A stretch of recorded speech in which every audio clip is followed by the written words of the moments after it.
ঈদের নামাজ পড়া নবী যখন বাড়িতে ফিরলেন, বাড়িতে ফিরে দেখেন বাজার ছোট ছোট বাচ্চাদের পরনে নতুন নতুন জামা কাপড়। প্রত্যেকটা ঘরের থেকে অনেক সুন্দর সুন্দর খাবারের ঘ্রাণ আসতেছে। পুরাটা পরিবেশ আনন্দে মুখরিত, খাওয়ার কোনো অভাব নাই, নতুন জামা কাপড়ের কোনো অভাব নাই। আম্মাজান আয়েশা রাদিয়াল্লাহু তাআলা আনহাকে নবীজি জিজ্ঞাসা করলেন, আয়েশা, একটু আগে তুমি জানাইলা 9 বিবির কারো ঘরের চুলায় আজকে কোনো আগুন ধরে নাই, অথচ এখন দেখি খাওয়ার কোনো অভাব নাই, জামা কাপড়ের অভাব নাই। প্রত্যেকটা বাচ্চার হাতে হাতে বিভিন্ন আইটেমের খাবার, তারা আনন্দে লাফালাফি করে। এই খাবারগুলা পাইলা কোথা থেকে? আম্মাজান আয়েশা রাদিয়াল্লাহু তাআলা আনহা বলেন, ইয়া রাসূলুল্লাহ, আপনি ঈদের নামাজ পড়াইতে গেছেন, এই টাইমে আপনার 2 মেয়ের জামাতা উসমান গনি রাদিয়াল্লাহু তাআলা আনহু 9 বিবির জন্য, 9 শাশুড়ি আম্মার জন্য 9টা উট বুঝাই কইরা এই পরিমাণ খাবার, এই পরিমাণ কাপড় সোফার, এই পরিমাণ রসদ পাঠাইছেন। আজকে সারাটা দিন যদি উসমানের দেওয়া হাদিয়া জনগণকে বিতরণ করি, গরিব মিসকিনদেরকে বিতরণ করি, দিন শেষ হয়ে যাবে, উসমানের হাদিয়া বিতরণ করা শেষ হবে না। হযরত উসমান এমন একটা সময় উপযোগী অনুদান দিলেন, সময় উপযোগী ব্যবস্থা করলেন। নবীর পক্ষ থেকে অন্তরের থেকে দোয়া আসে। নবীজি আল্লাহর কাছে মুক্তাসর দোয়া করলেন, ইয়া রহমান সাহিলিল হিসাবা আলা উসমান। ও আসমানের মালিক, পুরা ফ্যামিলির মধ্যে খাবার নাই, পুরা ফ্যামিলির মধ্যে আনন্দের বন্যা নাই, এই টাইমে ওসমান গনিকে তুমি এই সময় উপযোগী খেদমতের জন্য পাঠাইছ। আমি তোমার নবী, তোমার কাছে দরখাস্ত করলাম, উসমানের হিসাব তুমি আসান করে দাও, উসমানের হিসাব তুমি সহজ করে দাও। কিতাবের মধ্যে আসি আশারায়ে মুবাশশারার একজন হযরতে ওসমান, তবুকের যুদ্ধে 30,000 মুজাহিদ, কে কি পরিমাণ দিবা?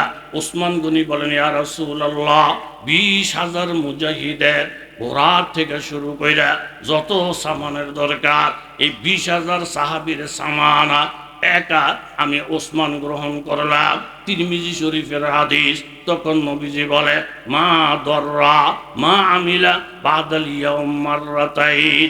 ওসমান, তোমার আজকের এই অবদানে আল্লাহ তার এই পরিমাণ খুশি হয়েছে, পরবর্তীতে কোনো আমল নাও যদি করো, এই আমল জান্নাতের জন্য যথেষ্ট হইয়া যাবে। এই জন্য সময় অনুযায়ী আমাদের উজানির হযরত ফিসা হুজুর রহমতুল্লাহ আলাই প্রায় সময় বলতেন, বা আদব বা নসিব, যার আদব যত হবে তার কপাল, তার নসিব তত খুলবে। এই জন্য যে ইজ্জতের সামান, আলেম ওলামার ইজ্জত, মা বাবার ইজ্জত, এরকম দিন শরীয়তের ইজ্জত, এই আদবের সাথে যারা জীবনযাপন করছে, আমি আমার নিজের চোখে দেখা, আমগুলো দেখলে যেই সমস্ত শরাব খোরেরা যখন দেখতো, শুনতো যে হুজুরে হুজুরে, একটা দৌড় দিয়ে সিগারেট ঢুকা যাইতো, বিড়ি সিগারেট খাইতেছে, হুজুরে আব্বাই মুরব্বে সাথে সাথে সিগারেটটা ফালাই দিত। ওই আদবলা লোকগুলা এখন প্রথম কাতারের মুসল্লি। কথা জোরে বলেন, ঠিক কিনা? এই জন্য জোর জবরদস্তির দ্বারা ইমান ইসলাম কায়েম হয় নাই, আখলাকের দ্বারা ইমান ইসলাম কায়েম হয়েছে। যেমন হযরতে আলী রাদিয়াল্লাহু তাআলা আনহু মসজিদের মধ্যে ফজরের আযান, কথা জোরে বলেন, কিসের আযান? আর একটু জোরে বলেন, কিসের? আলী রাদিয়াল্লাহু আনহু মসজিদে রওনা দিছে, আযান, নামাজ, ইবাদত, খুব জরুরি ইবাদত। রওনা দিয়া পথের মধ্যে গিয়ে দেখেন এক বুড়া লোক বসা, উঠতেও পারে না, দাঁড়াইতেও পারে না, দুর্বল। বুড়া লোকটাকে দেখে কাছাকাছি গেছে, গিয়ে দেখে মাগো, এই বুড়া বেড়ায় মুসলমান না, আত্মীয় স্বজনেরও কেউ না, এই বুড়া লোকটা আস্থা একজন ইহুদি। হযরত আলী রাদিয়াল্লাহু আনহু গিয়া পাইছেন বুড়া লোকটারে। এক তো বুড়া, বুড়া মানুষের কোনো দাম নাই। অনেক মাহফিলের মধ্যে গেলে বুড়ারা বলে, হুজুর আঙ্গো বুড়াগো ব্যাপারে একটু বয়ান করে। কি সে বুড়াগো কি? ও ঘরের মধ্যে থাকলে খোলা ফ্যান, এই দাদা বুড়া মানুষের ঘরও কি? হ্যাঁ হয়ে গেছে, বড় কবে আয়, ওই কি 5 ওয়াক্ত নামাজ বলে ফরজ। হ্যাঁ, এটা কারেক্ট কথা, ডাইরেক্ট ফরজ। হ্যাঁ, আমাকে মেয়ে লোক দুই পড়ে না। আরে মেয়ে লোক ফরক না ফরক আমনে পড়েন, আমরা বেড়া মানুষ, পড়লেও আসি না বললেও আসি, কিন্তু মেয়ে লোক হইয়া 5 ওয়াক্ত ফরজ নামাজ পড়ে না, এরম মেয়ে লোক বাড়ির জায়গা দন ঠিক না। এই পুরোটা ওয়াজ ঘুরাইয়া কিছু মেয়ে লোকের কান্দে, কিছু আলেমের কান্দে, নিজে একটাও নিতে রাজি নাই। এই জাতের লোক সমাজে কথা জোরে বলেন আছে না নাই? আর কেল বয়ানটা শুনে শুনে মাইন্ড করবো, এ আমারে ধরছে, আমারে ধরছে, আমার কারোর ধরি নেই। এক লোকের নাম মুসা, জোরে কথা কর, নাম কি? নামাজ পড়ে তবে সবার শেষে যায়। আজকে সকলের শেষে গিয়া অজুখানার মধ্যে দেখে একটা ব্যাগ পাশের সিঁড়ির মধ্যে আছে, ডাইনি বামে পেশাব পায়খানা সব পরীক্ষা করছে, দেখে এখানে কোনো লোক টোপ নাই। পোকা দিয়ে দেখে যে সব 1000 টাকার কসকসার নোট। মুসায় তো ভিতরে ভিতরে খুব খুশি, আল্লাহ এক ডাইনে লাখ লাখ টাকা পাইছি, কেউ আমার বিরোধিতা করার নাই, কেউ আমার বদনাম করার নাই। বেটার নাম জোরে বলেন কি? আটটু জোরে বলে। এই মুসা টাকার বস্তাটা হাতে নিয়ে মসজিদের দিকে রওনা দিছে, ডাইন হাতে মুসার টাকার ব্যাগ। মসজিদের কাছাকাছি যখন গেছে, আলেমের আগাও জানে না, গোড়াও জানে না, হুজুরে কোরআন শরীফ তেলাওয়াত করতে করতে এই জায়গাটায় আসছে, ওয়ামা তিলকা বেয়ামিনিকা ইয়া মুসা। কোরআন শরীফের আস্তে একটা আয়াত, কথা কোন ঠিক নেই। এই আয়াতের অর্থ হইল, এ মুসা, এ মুসা, এই মুসা তোর ডাইনা তো কি? এটা কইতি মুসারে ঠেড়া মারছে। আমি কটা টাকার মালিক হইছিলাম, এমপিগিরি কইরা কিছু টাকার মালিক হইছিলাম, সুদ গোশ খাইয়া কিছু টাকার মালিক হইছিলাম, জনগণের রক্ত চুষা কিছু টাকা পয়সার মালিক হইছিলাম, আমার বিরুদ্ধে কেউ লাগে নাই। এই যে দেহ মুন্সিডায় নামাজ থুইয়া মেহরাবের মধ্যে চিল্লাইতেছে, এই মুসা, এই মুসা তোর ডাইনা তো কি, এ তোর ডাইনা তো কি। এই হুজুরটির জ্বালায় দুনিয়ার মধ্যে কোনো কাজকর্ম করে শান্তি নাই। এখান থেকে চিল্লান দিয়া বলতেছে, মুসার হাতও তোর কলজা, মুসার হাতও তোর গুড়জা। এই হুজুররা শুধু গেলাম গো বিরুদ্ধে, শুধু গেলাম গো বিরুদ্ধে। আমরা কারো বিরুদ্ধে লাগি না, কোনো ব্যক্তিকে টার্গেট করে হিংসা কইরা আলেমোলামারা কথা বলে না। কোরআন বলে, হাদিস বলে, এই কোরআন হাদিস যদি কারো গায়ে গিয়া পড়ে, এটা আমাদের করার কিছু নাই। কথা বলেন ঠিক কিনা? থানভী রহমতুল্লাহ আলাইহি লেখছেন রেসালার মধ্যে, এক দেশের সিস্টেম, বিবাহ করতে হইলে একটা সাল লাগে। এখন এক বেটার বিবাহ করার শখ, সাল নাই। নেতা হওয়ার শখ, নীতি নাই। মুসলমান হওয়ার শখ, ইসলাম নাই। সুন্নি হওয়ার শখ, সুন্নত নাই। এই খাসলতের লোক ধরে কন সমাজে আসে না নাই? আরেক বেড়ার থেকে হাওলাত কইরা ওয়ান টাইম, একদিনের জন্য সাল হাওলাত। নির্বাচন আইলি টুপি হাওলাত, নির্বাচন আইলি ঘুমটা হাওলাত, নির্বাচন আইলি তুসবি হাওলাত, নির্বাচন আইলি ব্যবহার হাওলাত। এই জাতের লোক সমাজে কথা কন আসে না নাই? হাওলাত লইছে, শালটা আপনার খানা পিনা ফিরি, একদিন পরে শাল পাইবেন। শালওয়ালা বেড়া শাল দিয়া চলছে দুলার সাথে। একটু দূরে যাওয়ার পরে লোকজন জিগায়, এই মিয়ারা বিয়া শাদী নাকি? হা। দুলা কেড়ায়? ও দুলাই বেড়ায়, শালটা আমার। কথা কন শালটা কি? কথাটা হক না না হক, সত্য না মিথ্যা? এ বলার সাথে সাথে হ্যার ইজ্জত যায়, ইজ্জত যায়। চাচা শালটা আমনের, এই কথা বলতে গেছেন কেন? বলে এটা কি মিথ্যা কথা? কোরআন হাদিসের বাইরের কথা, দিন শরীয়তের বাইরের কথা। আমি তো হক কথাই বলছি, আপনার ইজ্জত গেছে গা।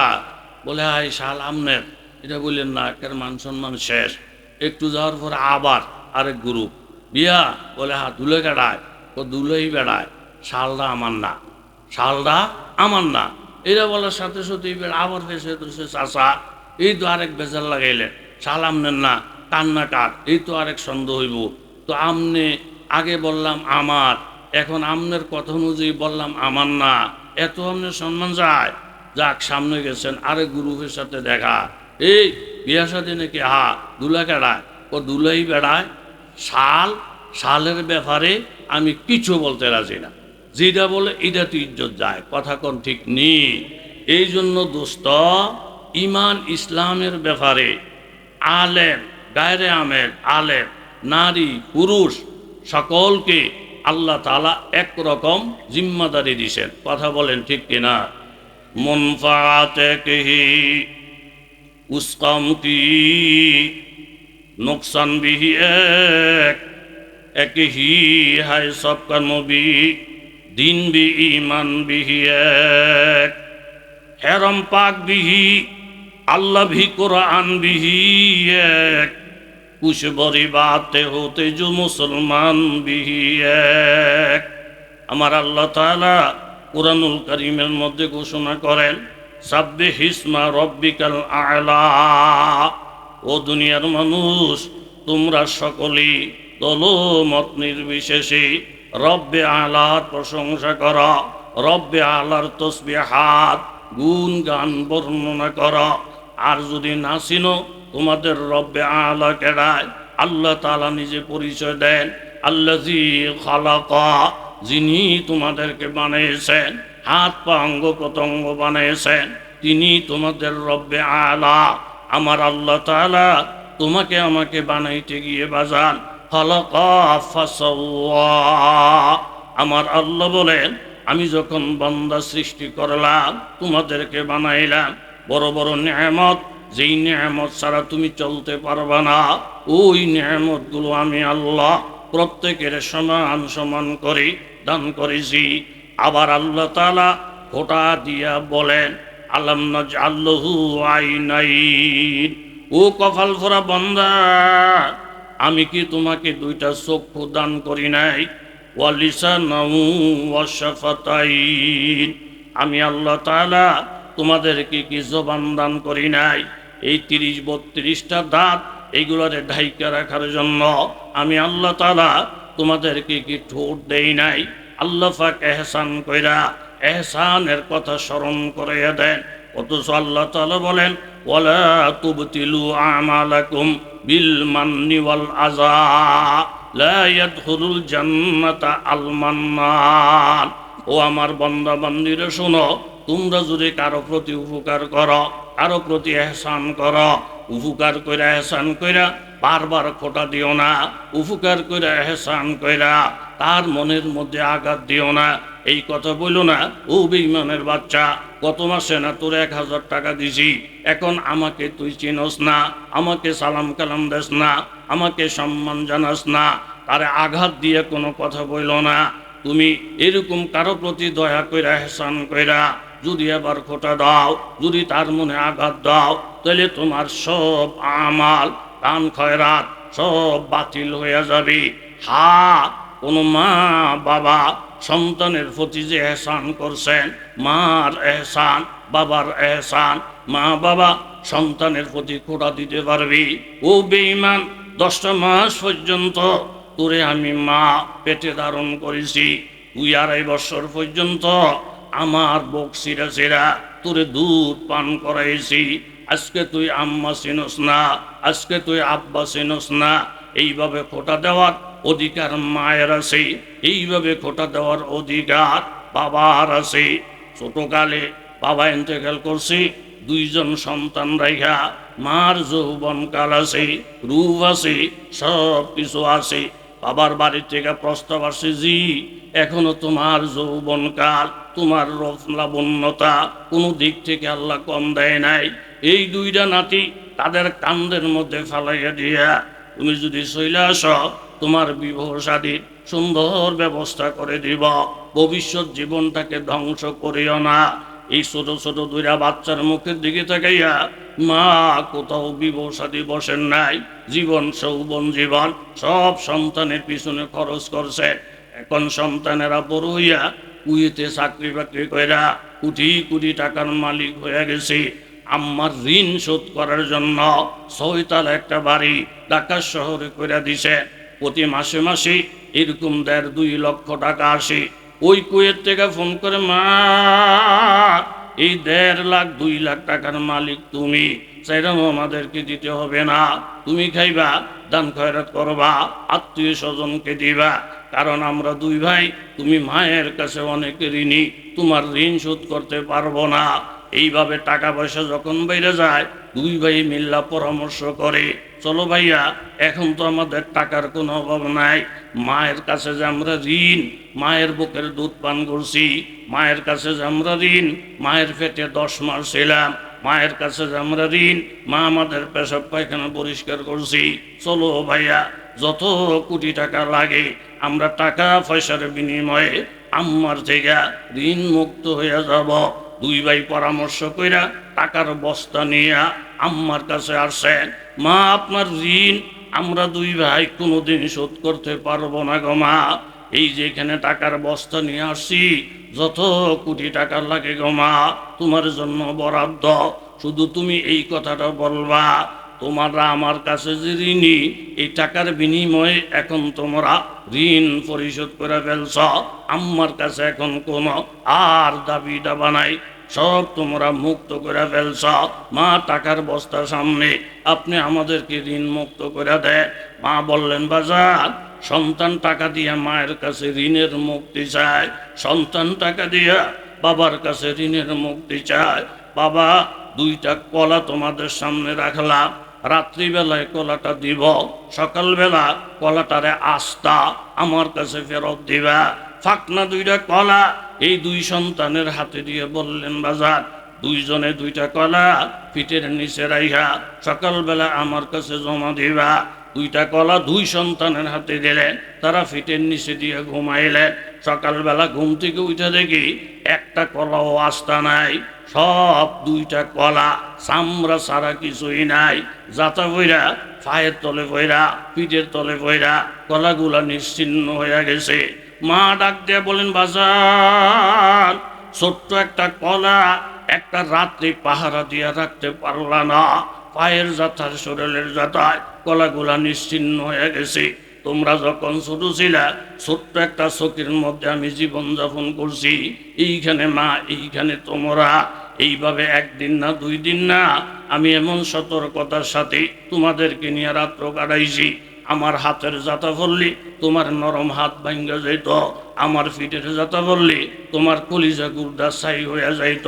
2টা বৎসর পর্যন্ত যেই মা তোমাদেরকে পাহারা দিলাম, পেটের মধ্যে ধারণ করলাম, 2 বৎসর দুধ পান করাইলাম, আল্লাহর কসম খাইয়া বলছি বাজার, ওই মায়ের ঋণ, ওই বাবার ঋণ কিয়ামত পর্যন্ত যদি কোনো সন্তান আদায় করার চেষ্টা করে, মা বাবার ঋণ কেউ কোনোদিন শেষ করতে পারবে না। জোরে বলেন ঠিক কিনা? এই জন্য মা এই কথার খোঁড়া দিতে পারবি, ও বেঈমান, তুই কেমনে আমাকে ভুলিয়া গেলি। বাবা খোঁড়া দিতে পারবি, ও বেঈমান, তুই কেমনে আমাকে ভুলিয়া গেলি। আর আল্লাহ তাআলা খোঁড়া দিতে পারবি, ও বেঈমান, আলাম নাজআলহু আইনাইন, আমি আল্লাহ তাআলা তোদেরকে 2টা চক্ষু দান করি নাই, ও লিসানা, আমি কি জবান দান করি নাই।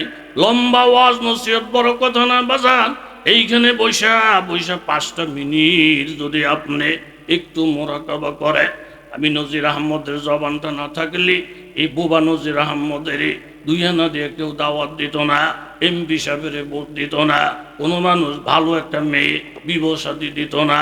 এই জবানের মালিক আমার আল্লাহ, ঠোঁটের মালিক আমার আল্লাহ, হাত পায়ের মালিক আমার আল্লাহ। কাজে ইবাদতের ডাকটা যখন আসবি, মুনফাআতাহি উসকাম কি নুকসান বিহি এক, মুনফাআতাহি উসকাম কি নুকসান বিহি এক হি হায় সবকা নবী, দিন বি ইমান বিহি এক, হেরম পাক বিহি আল্লাহ ভি কোরআন বিহি এক, কুশবরি বাতে হতে যু মুসলমান বিহি এক। বড় বড় নেয়ামতগুলোর মালিক যেহেতু আল্লাহ, বড় বড় নেয়ামতের মধ্যে যেহেতু আমরা সকলেই সমান, যখন ইবাদতের ডাক আসবে, একই হি স্বপ্নে খাড়ে হোগে মাহমুদ আয়াজ, না কুই বন্দা রাহা না কুই বন্দা নওয়াজ। তখন আর এই কথা বলিও না, হুজুর আপনারা মাদ্রাসায় পড়ছেন, আপনারা মসজিদে চলে যান, আমরা মাদ্রাসার ছাত্র না, আমরা স্কুল কলেজের ইউনিভার্সিটির প্রফেসর।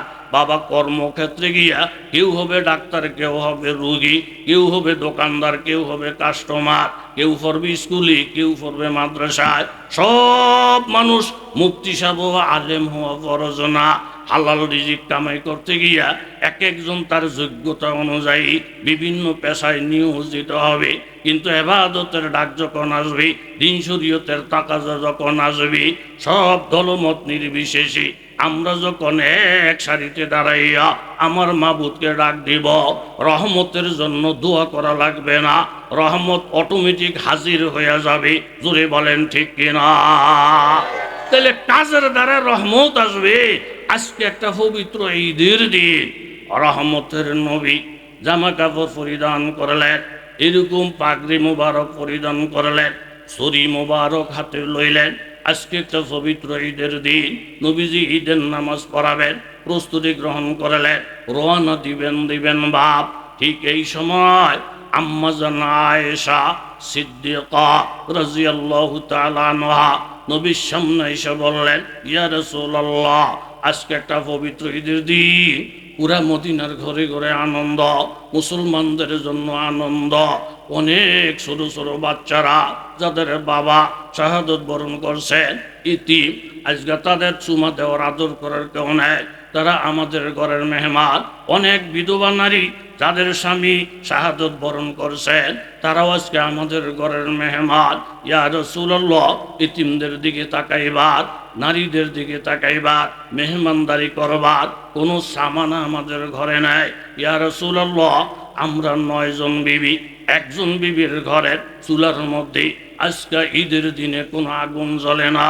এই জন্য 9 জন বিবি পরামর্শ কইরা আমাকে প্রতিনিধি বানাইয়া পাঠাইছেন নবীর সঙ্গে কথা বলার জন্য।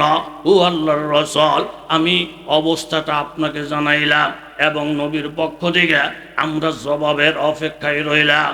রহমতের নবী কথাটা শুনলেন, ওই মুহূর্তে নবী জবাব দিলেন না, কারণ অনেক কথার জবাবের অপেক্ষায় থাকে। নবীজি আসমানের দিকে, জোরে বলেন ঠিক কিনা?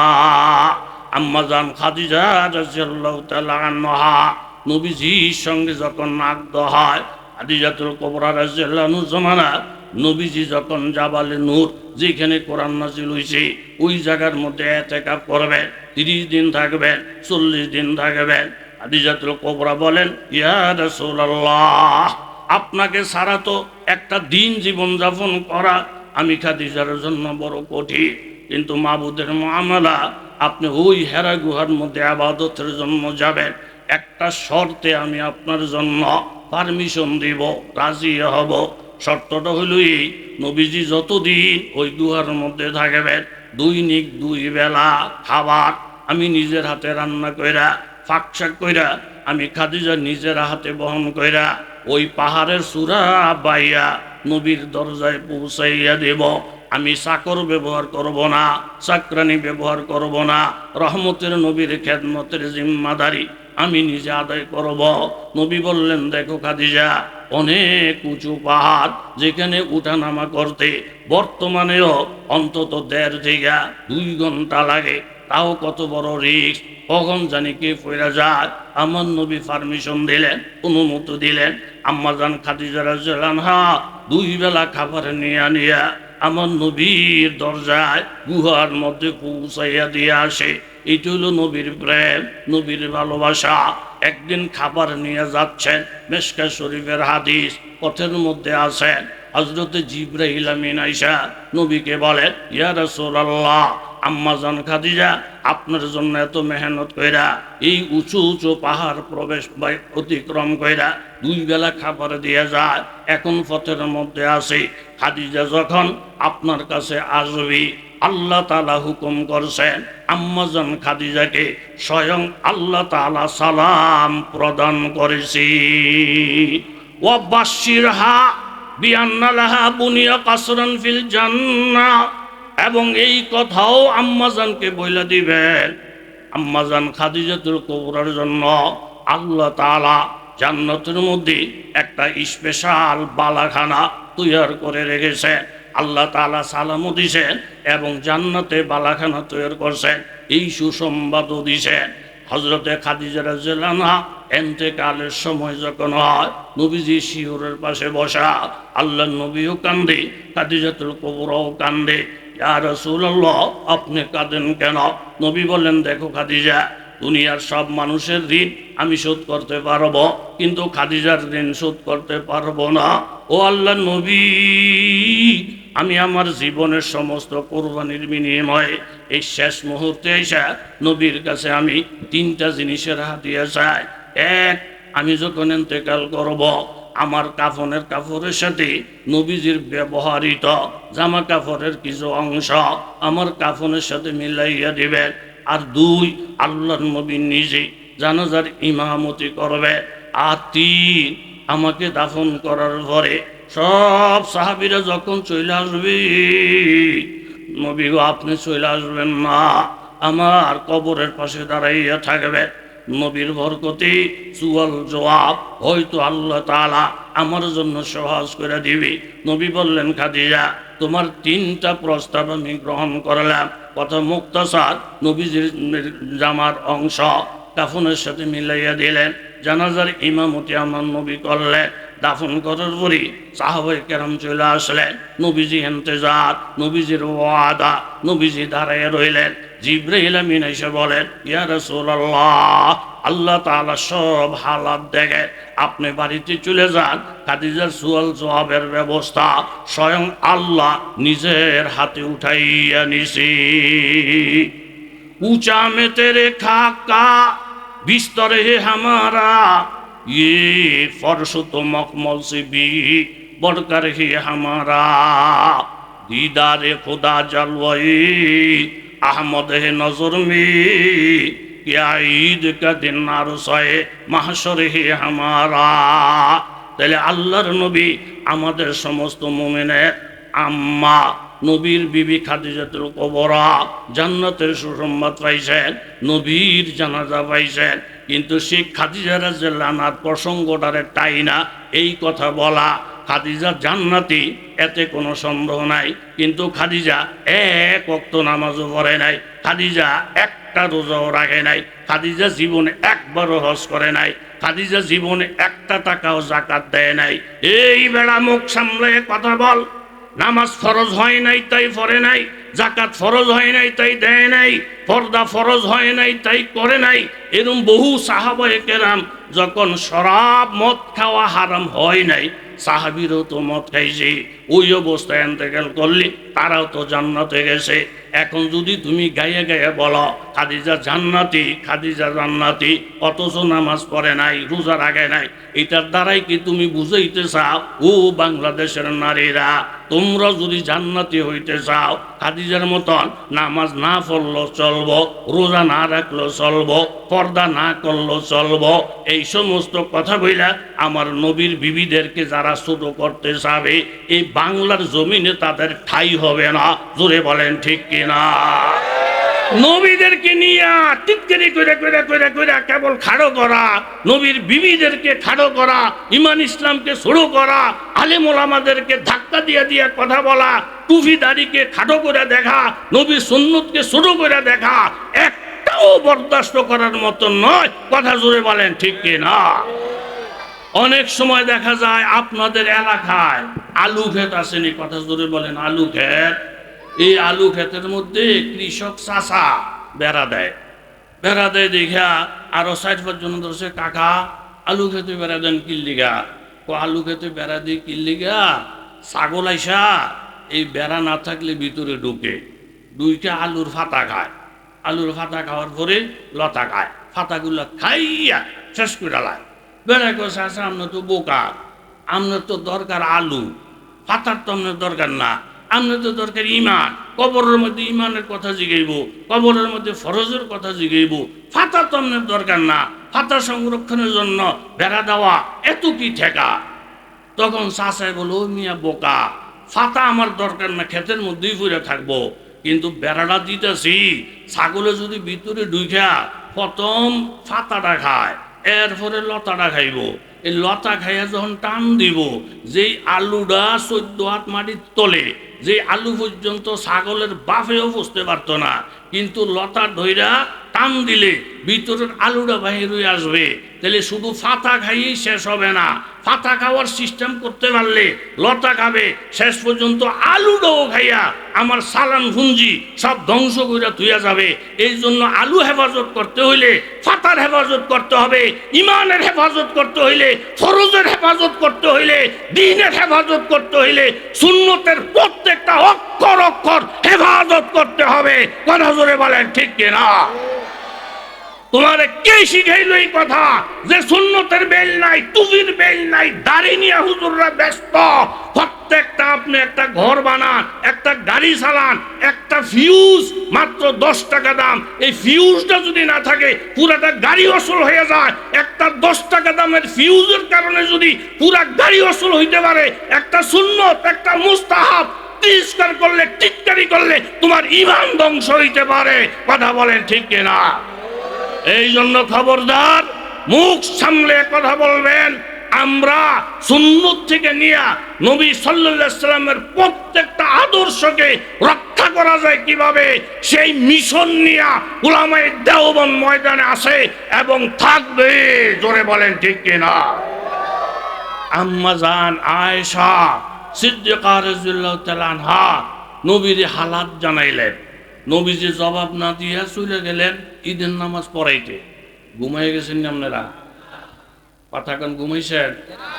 আস্তে একটা তাকবীর দেন যেন কেউ না শোনে। নারায়ে তাকবীর। আরে রান, আবার আস্তে দেন, নারায়ে তাকবীর, নারায়ে তাকবীর। এত রং নামিয়া সাপ হিড়ির বিড়ির করবেন না। কোরআন নিয়ে, হাদিস নিয়ে, দিন নিয়ে, শরীয়ত নিয়ে কে কি বুঝাইতে চায়, এই দেশের সচেতন জনগণ সব বুঝে। কথা বলেন ঠিক কিনা? সুলাইমান আলাইহিস সালামের কাছে ফাঁকি উইরা চাইসা বলে, হুজুর একটা মামলা। হুজুরে কই কি? আমরা স্বামী স্ত্রী দুজন একটা ডালায় বসা, এক হুজুরে গুলি কইরা আমার স্বামীরে হত্যা কইরা জবাই কইরা খাইয়া গুনাহগ্রস্ত খাইয়াতে আল্লাহ আল্লাহ আল্লাহ আল্লাহ জিকির করতে আসে। আপনার কাছে মালার কেস দিলাম, বিচার করেন।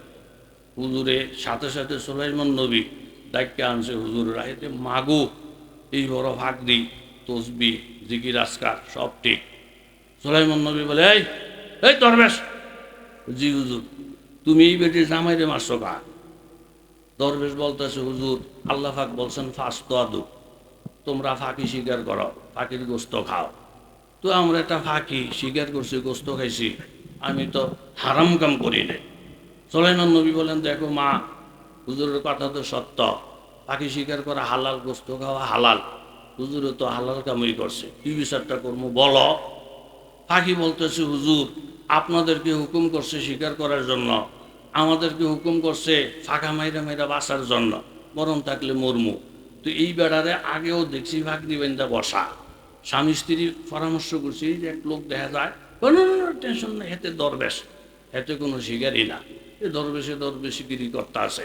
হুজুর এই বেড়ায় যখন স্বীকার করার নিয়তই করছে, শিকারীর বেশ দৈরা স্বীকার করতো, আফসোস আসিল না, দরবেশের বেশ দৈরা শিকারি কইরা কেন আমাদেরকে ধোঁকা দিলেন? এই জন্য বিচার চাই। ইসলাম যদি তোর কাছে জুত না লাগে, যেই ধর্ম ভালো লাগে ওই ধর্মে চলে যা।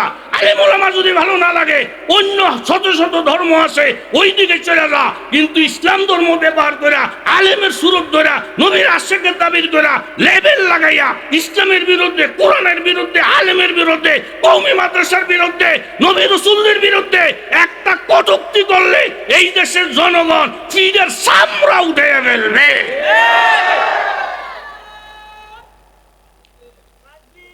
না রে কই আর কথা নাই। কিরে ভাগে না, তোর বাড়ি কই?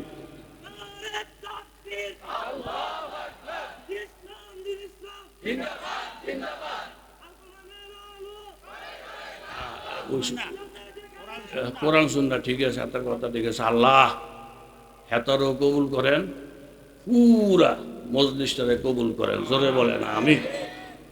আল্লাহ আম্মা জান আয়েশা সিদ্দিকা রাদিয়াল্লাহু আনহুর কথায় কোনো জবাব দিলেন না।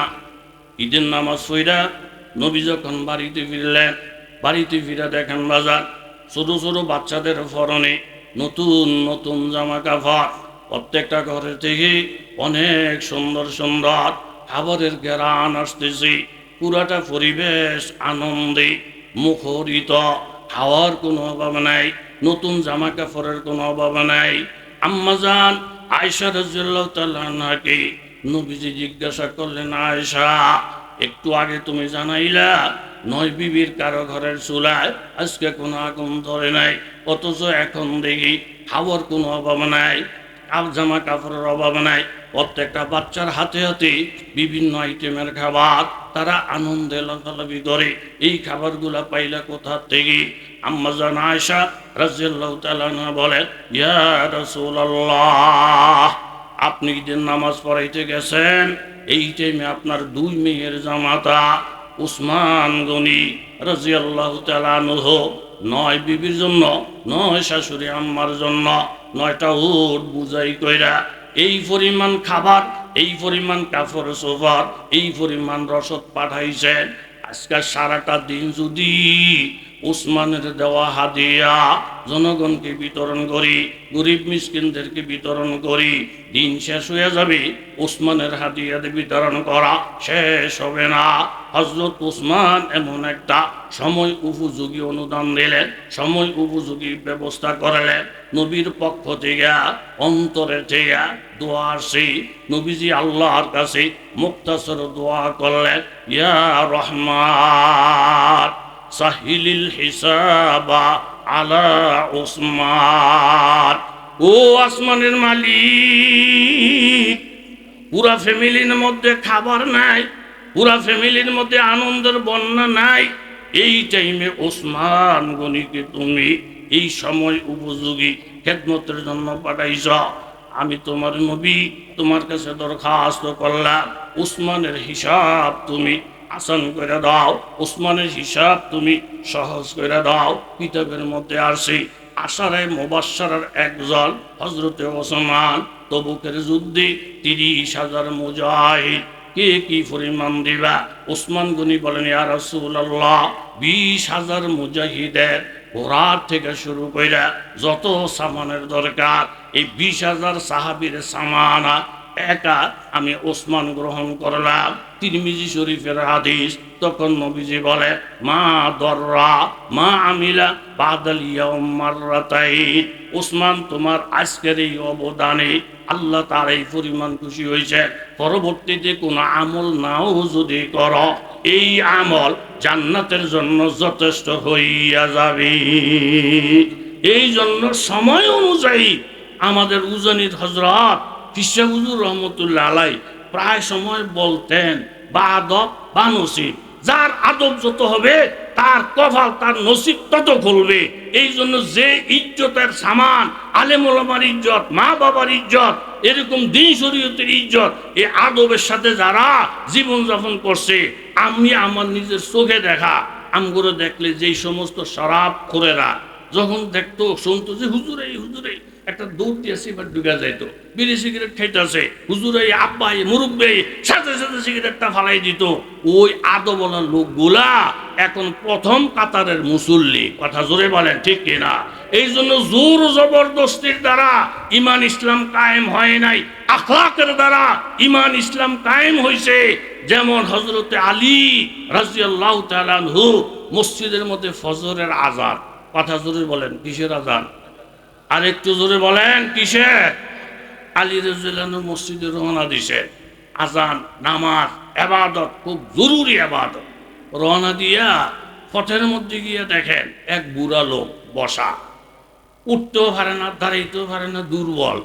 বুড়া লোকটাকে দেখে কাছাকাছি গেছে, গিয়ে দেখে মাগো এই বুড়া বেড়ায় মুসলমান না, আত্মীয় স্বজনেরও কেউ না, এই বুড়া লোকটা আস্থা একজন ইহুদি। হযরত আলী রাদিয়াল্লাহু আনহু গিয়া পাইছেন বুড়া লোকটারে। এক তো বুড়া, বুড়া মানুষের কোনো দাম নাই। অনেক মাহফিলের মধ্যে গেলে বুড়ারা বলে, হুজুর আঙ্গো বুড়াগো ব্যাপারে একটু বয়ান করে। কি সে বুড়াগো কি? ঘরের মধ্যে থাকলে খোলা ফ্যান, এই দাদা বুড়া মানুষের ঘরও কি? হ্যাঁ, দোহানে যান। দোহানটার মধ্যে গেলে আবার আরেক গুরু হয়ে ধরে, এই দাদা গুরু হামেশের দোহানো কি, হ্যাঁ মসজিদে যান, হেন গেলে হেন, হেন গেলে হেন, হেন গেলে হেন। হযরত আলী রাদিয়াল্লাহু যে লোকটারে পাইছে, জুয়ান না বুড়া? কথা কন, জুয়ান না বুড়া? আমগো পক্ষের না দুশ্মন? পক্ষের না দুশ্মন? এই যে ইহুদিরা যে কত হারামি, কত হারামি! এই যে ফিলিস্তিন, ইসরায়েলের ইহুদিরা এই পর্যন্ত যে জুলুম অত্যাচার করতেছে, মানুষ টের পাইছে ইহুদির বাচ্চারা যে কত ডেয়ারি। কথা জোরে বলেন ঠিক কিনা? এই বুড়া লোকটারে ফাইয়া হযরত আলী রাদিয়াল্লাহু আনহু বলেন, কাকা দুর্বলতার কারণে বাড়ি যেতে পারেন না? কয় না, আমার কান্দে ওঠেন, নিজের আপন সন্তান বাপেরে সম্মান করে যেরকম বাড়ি পৌঁছায়, আমি আপনার সন্তানের মতো ইজ্জত দিয়া কান্দে বহন কইরা বাড়িতে পৌঁছাই দিব। এবার চাই কিছু মাগু, হযরত আলী কি দুর্বল না শক্তিশালী? শক্তি সব জায়গায় দেখাইয়েন না, পাওয়ার সব জায়গায় দেখাইয়েন না, এরকম মাত বুড়ি সব জায়গায় করেন না। কিছু কিছু জায়গা আছে ওইখানে দুর্বলতা দেখাইতে পারলে আল্লাহ তাআলা শান মান অনেক উপর উঠাইয়া দিবে। কথা জোরে বলেন ঠিক কিনা? হযরত আলীর ব্যাপারে বুখারী শরীফের মধ্যে হাদিস আছে যে খাইবরের একটা দুর্গ দীর্ঘদিন পর্যন্ত বিজয় হয় না। নবীজি বললেন, আগামীকাল এমন একটা লোকের হাতে পতাকা দিব যার উপর আল্লাহ রাজি, আল্লাহর রসুলও রাজি, অর্থাৎ জান্নাতি। সারা রাত্রি সাহাবীরা ঘুমায় না, আল্লাহ আগামীকালের পতাকা নবী যেন আমার হাতে দেয়, তাইলে জান্নাতের একটা সুসংবাদ পাইলাম, জান্নাতের ব্যাপারে আশাবাদী হইতে পারলাম। কিন্তু সকালবেলা রহমতের নবী ঘোষণা করলেন, হযরতে আলী কোথায়? পতাকা আলীর হাতে দিব। সাহাবীরা বলেন, ইয়া রাসূলুল্লাহ, আলী রাদিয়াল্লাহু আনহু চোখের ব্যথা সারা রাত্রি ঘুমাইতে পারেন না, ছটফট করে কাতরায়, একেবারে অসুস্থ। বলে, আমার সালাম জানাও, আমার কথা বলো। নবীর কথা শুই না আলী রাদিয়াল্লাহু আনহু দৌড়ে আসলে, এই আলী জানতে পারছি চোখের মধ্যে ব্যথা। তখন আমার নবী জবান মোবারক থেকে সামান্য থুতু মোবারক হযরত আলী রাদিয়াল্লাহু আনহু চোখের মধ্যে লাগাইয়া দিলেন। হযরত আলী বলেন, ইয়া রাসূলুল্লাহ, আপনার বরকতি হাতে জবানে থুতু মোবারক আমার চোখের মধ্যে লাগার সাথে সাথে আমার কাছে মনে হয় এই চোখের মধ্যে আমি জীবনে কোনো দিন ব্যথাই পাই না। এইভাবে হযরত আলী রাদিয়াল্লাহু আনহুর চোখ সুস্থ হয়ে গেল। সাথে সাথে বলতেছেন, ইয়া রাসূলুল্লাহ, নবীর থুতু মোবারকের কারণে আমার শারীরিকভাবে এখন শক্তি আগের থেকে অনেক বাইরে গেছে। ইয়া রাসূলুল্লাহ, লইলাম পতাকা, সাহাবীদেরকে নিয়ে সামনে বাড়লেন, গিয়ে দেখেন বাজান খাইবরের দুর্গের মধ্যে সামনে দিয়া লোহার একটা গেট, এত বড় গেট সাহাবীরা এতদিন ভাঙতেও পারে না, উপরে উঠতে পারে না। আজকে হযরতে আলী নবীর দোয়া পাইয়া, থুতুর বরকত পাইয়া বাম হাত দিয়া লোহার গেটটারে টাইট করে ধরলেন, জোরে একটা টান দিলেন, লোহার গেটের কল কবজাগুলা সব ভাঙ্গা গেট হযরত আলীর হাতে চলে আসে। এই গেটটারে মাটিতে না ফেলাইয়া গেটটারে ওসা করে ধইরা হযরত আলীর সামনে বাড়লেন। তীর তলোয়ার পাথরের আঘাত সব ঢাল বানাইয়া প্রতিরোধ করলেন। বিকেলবেলা যুদ্ধের বিজয়ের পতাকা উড়াইয়া হযরত আলী ভাই রইবেন, গেটটারে ফিক্কা ফালাইয়া দিলেন। তাওয়ারিকে হাবিবিলার মধ্যে আল্লামা আশেক আলা হিসাব লাগছে, গেটটা জোরে যখন ফিক্কা মারছে 40 হাত দূরে গিয়া পড়ছে। অনেক সাহাবীরা অবাক হয়ে গেলে, এত বড় একটা লোহার গেট এরকম তুলার মতন উড়াইলে 40 হাত দূরে ফালাইয়া দিলে, একটু দেখি গেটটার ওজন কি পরিমাণ। অনেক সাহাবীরা একত্রিত হইয়া চেষ্টা কইরা গেটটারে আলগাইতেও পারে নাই, অথচ হযরতে আলী এটাকে তুলার মতন ঘুরাইছেন। এটা আমার নবীর থুতুর বরকত ছাড়া আর কিছু না। জোরে বলেন ঠিক কিনা? যে মিসরাজ বুয়ে পিরাহান স্বামী দে চেরা দরজা হি কে নানস নদী দে, কাহে বর তয়ের মালা নসিনাম, কাহে বর পোষতে পায়ে খুদ নবী নাম। হালাত সবসময় একরকম থাকে না। এত বড় বীর বিক্রম হযরতে আলী একজন বুড়ার কাছে ছোট হয়ে গেলে বললেন, কাকা আমার পিঠে আপনি ওঠে, আমি আপনাকে বাড়ি পর্যন্ত পৌঁছাইয়া দিব। এইখানে শিক্ষা দিলেন, কোনো মানুষ যদি হিন্দুরে লাগ পায়, খ্রিস্টানের লাগ পায়, এরকমভাবে ইহুদির কাছে পায়, এটার অর্থ এই না তারে ফাইলিয়ে তারে শেষে দাও, ফাইলি তার মন্দিরটা ভেঙে লাও, ফাইলি তার দোকানটা লুটপাট করো। এই শিক্ষা মুসলমানদেরকে ইসলামে দেয় নাই। জোরে বলেন ঠিক কিনা? আর না হয় ভারতের হিন্দু বদমাইশেরা, এই অপদার্থরা যেইভাবে এখনো ভারতের বহু জায়গা আছে যেখানে আজান চলে না, একামত চলে না, গুরু কুরবানি চলে না, তারা যেরকম মুসলমানদের উপরে নির্যাতন করে, আমরা তাদের মতো অসভ্য জাতি না।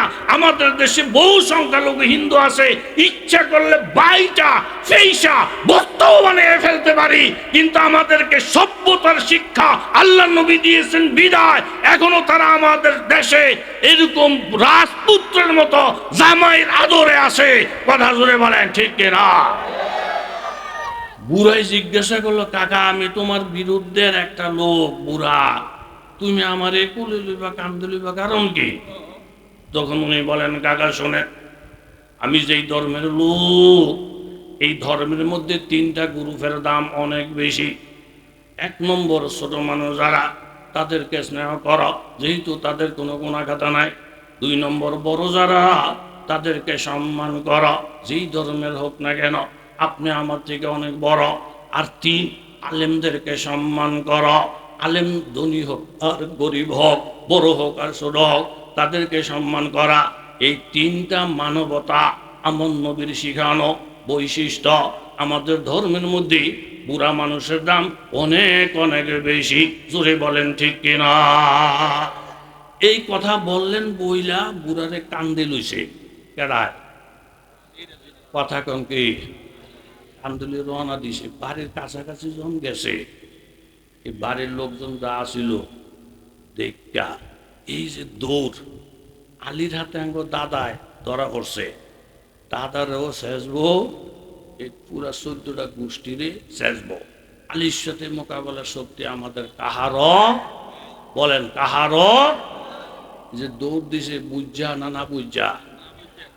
আমগো বরুড়া এলাকার মধ্যে আমাদের দেওরা একটা গ্রাম আছে, আগে বেদাতি বড়া তুজানি মাদ্রাসার 2 ছাত্র গেছে দেওরা কালেকশন করতো, কিছু দান পাইছে অল্প, সন্দেহ হয়ে গেছে আবার উজানি যামো আমু কষ্ট, কোনোরকম রাত্রটা থাকতে পারলে আরো 2-3 দিন করে বস্তাটা ফুরাইয়া বাজ্যেটা থাকমুক ওই শব্দ বেদাতি। পরে দেহে এক লোক গাছতলায় বসা বিকেলবেলা, তো 2 ছাত্র তো পরামর্শ করছে যে আমি ওই বেটার কাছে যাই, তুই তো দুর্বল, তুই বস্তাটা লয়ে পিছনে বইয়া থাক, আমি পরিচয় দেবো উজানি, যদি বেটা আমগরে ওহাবি কইয়া যাত্রা দিয়া ধরে তুই দৌড় দিস, তুই আগে বাগে দৌড়াবি, আমার শরীর বেলা আমি তোরে গিয়া লাখ পামো, অসুবিধা নাই। এখন তারে দুর্বলটারে পিছনে বসাইয়া শক্তিশালী যে হয়ে গেছে কাকার কাছে, কাকা ওই কি একটু একটা রাত্র থাকতাম, খাওয়ান টাউন কিছু লাগতো না, শুধু শোনের জায়গাটা দিলি সারবো। আপনারা কারা? আমরা উজানি মাদ্রাসার ছাত্র। আল্লাহর কি মেহরবানি, এই বেড়ায় উজানির কারি ইব্রাহিম সাহেব রহমতুল্লাহ আলহের মুরিদ। দূরে গল সুবহান।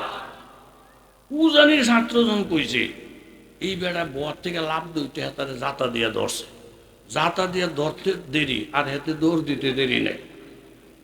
হেতে যে দৌড়টা দিছে বুঝা না না বুঝা ধরছে ঠিকই, এটা মাইরের ধরা না, এটা মহাব্বতের ধরা। হযরত আলী রাদিয়াল্লাহু আনহু ইহুদিরে ধরছেন, এটা মাইরের জন্য ধরেন নাই, মহাব্বতে ধরছেন। কথা বলেন ঠিক কিনা? যে যেই দিকে পথ পাইছে পলাইয়া গেছে, চাচারে বাড়ি পর্যন্ত তুইয়া বিদায় দে লইয়া মাপ সাপ লইয়া, কাকা মাপ করে দিয়ে যদ্দুর ফার্সি করছি এই কইয়া আলী রাদিয়াল্লাহু আনহু রওনা দিছেন। কই যায়? ধরে কন। যেহেতু কেল বুড়া মাইশের ফিসে ফিসে ঘুরলে, পুরুষের ফিসে ফিসে ঘুরলে, মাজারের ফিসে ফিসে ঘুরলে, ফিরের ফিসে ফিসে ঘুরলে, নামাজ তুইয়া, এটাও আল্লাহ সমর্থন করে? বলেন সমর্থন করে না? রওনা দিছেন হযরত আলী রাদিয়াল্লাহু আনহু, নামাজ ধরবেন, জামাত ধরবেন। এই দিকে আল্লাহর নবী ফজরের নামাজে লম্বা সূরা তেলাওয়াত করতেছেন। লম্বা সূরা তেলাওয়াত কইরা আমার নবী রুকুতে চলে গেছেন, রুকুর থেকে মাথাটা উঠাইলি রাকাতটা শেষ হয়ে যায়। কিন্তু আল্লাহর কাছে কখন কোন আমল যে বেশি দামি হয়ে যায় এটা মালিক ভালো জানে। এই বুড়া মানুষটার সাথে যে ভালো আখলাক দেখাইছেন, বুড়া মানুষটার সাথে যে ভালো ব্যবহার দেখাইছেন, আল্লাহর কাছে হজরতে আলীর এই আমলটা খুব দাম হয়ে গেছে। আল্লাহ তাআলা আমার নবীকে রুকুর হালাতে জিব্রাইলের মাধ্যমে জানাইয়ে দিছে, এ আমার বন্ধু, আপনার সাহাবী হজরতে আলী একটা বুড়া ইহুদির সাথে ভালো ব্যবহার কইরা তারে বাড়িতে পৌঁছাইয়া জমাত ধরার জন্য দৌড়াইতেছি। আপনি মাথাটা উঠে ফেললে হজরত আলীর প্রথম রাকাত থাকে না। ও আল্লাহর নবী, আমি আল্লাহর পরামর্শ হজরতে আলী মসজিদে আইসা শরিক না হওয়া পর্যন্ত আমার বন্ধু যেন রুকুর থেকে মাথাটা না উঠায়। ও বন্ধু, একটা বুড়া মানুষ ইহুদি, উনারে সম্মান করার দাম যদি আল্লাহর কাছে এত বেশি হয়, হজরতে আলী চলে গেলেন নামাজে। এখানে ইহুদি করেই কথা বললেন না, তোরা মুসলমান হ, না হয় ফিরে আছে আমরা উঠে ফেলবো। এখানে শুধু একটা আখলাকের বিষ লাগিয়ে গেলেন, মসজিদে চলে গেলেন। যারা বিভিন্ন জায়গায় ফলাই গেছিল তারা সব পলায়নের জায়গা থেকে আসে, আইসা বলে, দাদা হজরত আলীকে আপনার ফিরায় নাই, মারে নাই? বলে, মারে নাই। কেন? ওনাদের ধর্মের মধ্যে বলে 3 দল মানুষের দাম অনেক বেশি, এর মধ্যে বুড়াগো দাম অনেক বেশি, আলেমগো দাম বলে বেশি, ছোট ছোট বাচ্চাদের দাম বলে বেশি। আমারে পৌঁছে দিছে সোহাবের জন্য, এটা তাদের ধর্মের আদর্শ। এই কথাটা শোনার সঙ্গে সঙ্গে বাজান এই এলাকার ফারা ফরুশি হাজার হাজার সব জমা হয়ে গেছে। কথাটা শুই না সব অবাক হয়ে গেছে। এটাই যদি নবীর ধর্ম হয়, এটাই যদি সাহাবীদের ধর্ম হয়, এই ধর্মের বিরোধিতা করা যাবে না। চলো, কোথায় গেলে নবীরে পাওয়া যায়? জিজ্ঞাসা করলেন, তোমাদের নবী কোথায়? বলে, মসজিদে। কোন জায়গায়? আমাদের নবীরে আঙ্গুল দিয়ে ইশারা করা লাগে না। পূর্ণিমার চাঁদ আকাশে উঠলে যেমন দূর দূর থেকে দেখা যায়, যে চেহারাটার মধ্যে এরকম সূর্যের চন্দ্রের মতো ঝলমল করে, এটি আমাদের নবীজি। দেখি তারা বুঝার বাকি নাই। বললেন, ইয়া রাসূলুল্লাহ, আপনার সাহাবী হযরত আলী এই আখলাক দেখে, ব্যবহার দেখে আমরা সমস্ত মানুষ একমত হয়ে গেছি। এই মুহূর্তে আমাদের সকলকে কলমা ফরাইয়া মুসলমান বানাইয়া দেন। তাহলে বাবা, তুমি এখান থেকে সিদ্ধান্ত নাও। আল্লাহর নবী ইহুদিদেরকে পর্যন্ত বিনা কারণে কষ্ট দিতে নিষেধ করছেন।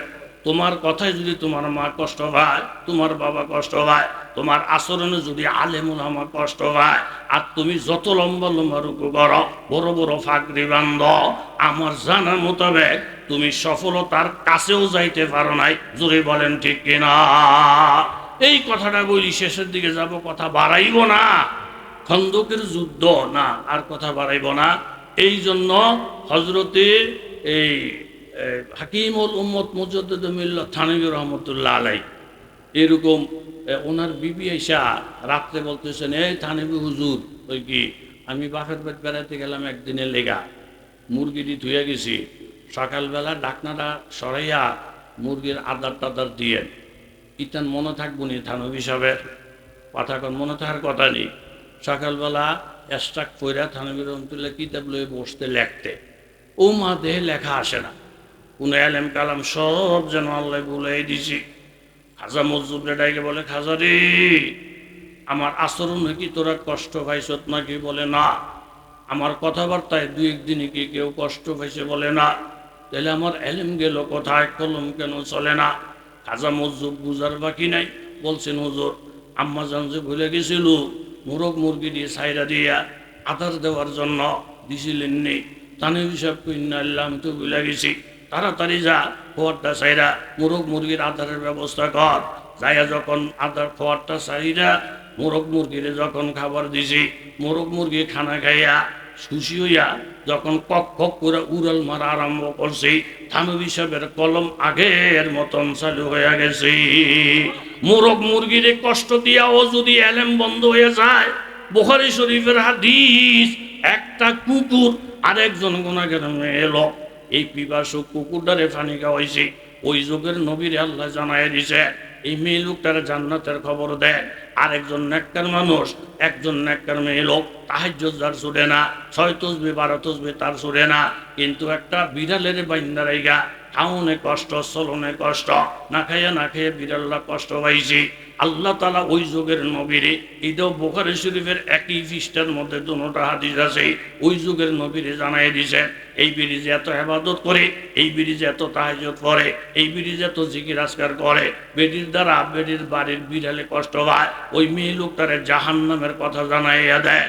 এই জন্য যেই সমস্ত যুবক তরুণ বাজানের এইখানে আছেন, কসম খাইয়া হলফ খাইয়া নিজের সিদ্ধান্ত নেন, ইবাদত আমার যাই হোক, আমার দ্বারা যেন আমার আম্মায় কষ্ট না পায়, আব্বাই কষ্ট না পায়, আলেম কষ্ট না পায়, ছাত্র কষ্ট না পায়, মুরব্বী কষ্ট না পায়, এটা পরিপূর্ণভাবে আমল করার নিয়ত কারা কারা করছেন হাত তুলে দেখান।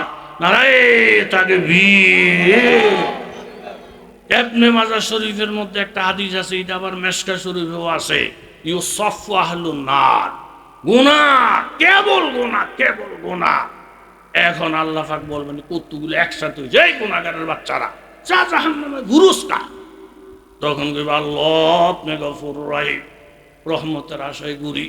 তখন আল্লাহ বলবেন ইউসাফু, তোমরা সাফ বান্ধ, কাতার বান্ধ এমন একটা রাস্তা দিয়া, যেই রাস্তা দিয়ে জান্নাতীরা জান্নাতে যাবে। একটা জান্নাতীও যদি তোমাদের কারো জন্য সুপারিশ করে, আমি আল্লাহ কথা দিলাম, গুনার দিকে না তাকাইয়া একজন জান্নাতের সুপারিশ পাইলে আমি আল্লাহ মাফ করিয়া দিব। কলজাটা বড় হয়ে যাবে, আল্লাহ কারো না কারোর ফামু, যে লাইন ধরে দাঁড়াইব, ফাইয়া মুররু বিহিমুর রাজুলু মিন আহলিল জান্নাহ, জান্নাতে রেখে দলে দলে দলে দলে যাইতে আসে, একজন রয়েছে না। হাই হাই আমার ভাইরাই গো, আমার হৌরের গোষ্ঠীর মানুষটি গো, বন্ধু বান্ধব বলে গেল গো, আওয়াজ আসবে, এগুলো সব বাম পথে গেছে, জাহান্নামে গেছে, নিরাশ নিরাশ।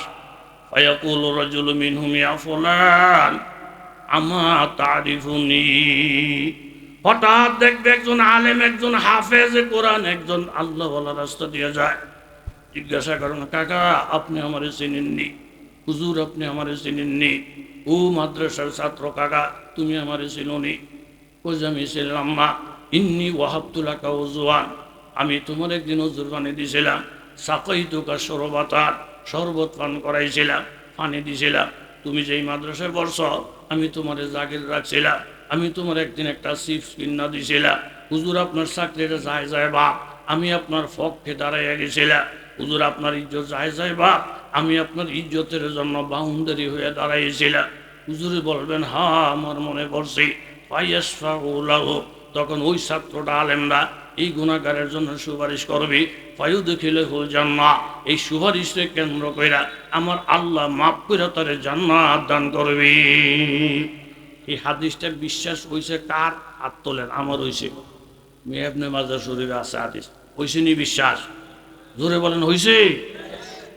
আল্লাহ এই হুজুর রে আল্লাহর ওলির কাছে বসাইছি। এই মাদ্রাসার মহতে মাওলানা কবির আহমদ সাহেব আমগো বন্ধু, আমগো দোস্ত। এরপরে মাওলানা ফরিদুদ্দিন আল মুবারক সাহেব, উনি আমার মুরব্বী হইল হুজুরের সাথে ব্যথাকার লুপ চলি। এই মাহফিল ছাড়াও মাঝে মধ্যে ফোন করি, হুজুরের তো শের শুনি, আমি আবার শের বলি। মোস্তাকুর নবী সাহেব উনি আমাদেরকে অনেক ভালোবাসেন। একটা মোনাভর মাহফিল, আপনি দেখেনি মাথার থেকে ওই মাথা পর্যন্ত একটা ফিফরা বহনের জায়গা নেই। এই মাহফিলটারে কবুলের মালিক, জোরে বলেন কে? আসতে কইলেন কা? আলেমুল আমার একটা মেলা যেন আল্লাহ তালা মিলাইছে। এই আমি শাইখুল ইসলাম আল্লামা শাহ আহমদ শহীদ রহমতুল্লাহ আলহের একটা আদনা একজন খলিফা। হুজুর আমারে বলছেন, হুজুর আহমদ কোনো মাদ্রাসার মাহফিলে গেলে মাদ্রাসাওয়ালারা যদি টাকা যা ভেস করে বড়গিরি দেখাইও না। আমি বড় হুজুর আমি কেমন করে এইসব কইবা না। হুজুর একেবারে বাইঙ্গা বলতো, তুমি যে বয়ান করে টাকাটা আনবা, ফাললে ইডা উড়াই আইন মাদ্রাসার উপর চাপ না পড়ে। হুজুরের চাইতো আমি বিসমিল্লাহির রহমানির রহিম, একটা মানুষ এই টেমে যদি ওঠেন তাহলে গুণ হইবে। এতক্ষণ আমি বলি নাই যে আমি খুব বড় বক্তা, আমার বয়ান বইবে, শোনেন বলছি নি এতক্ষণ কথা কন না গা। এই মাত্র 4-5 মিনিট সময় নেব, আল্লাহর রহমত নাজিল হইব, বলি আল্লাহরা আইসা এখানে স্টেজে বসবে। বিসমিল্লাহির রহমানির রহিম। একটা বছর এই ঘরের মধ্যে কোনো বালা মুসিবত না আসে, ছেলে মেয়ের অসুখ বিসুখ না হয়। এই তোরে নিল এটা আনন্দিন খরচ করে, অসুখ বিসুখ না হয়, মা বাবা মুরব্বী যারা কবরে তাদেরকে আল্লাহ তাআলা মাফ করে দেয়। এই নিয়ত কইরা যার বিশ্বাস হইব উনি, বিশ্বাস না হইলে এর টাকার আমার দরকার নেই। একটা লোক আমি তকবির দিতাম না, মারহাবা কইতাম না, কোনো প্রশংসাও করতাম না।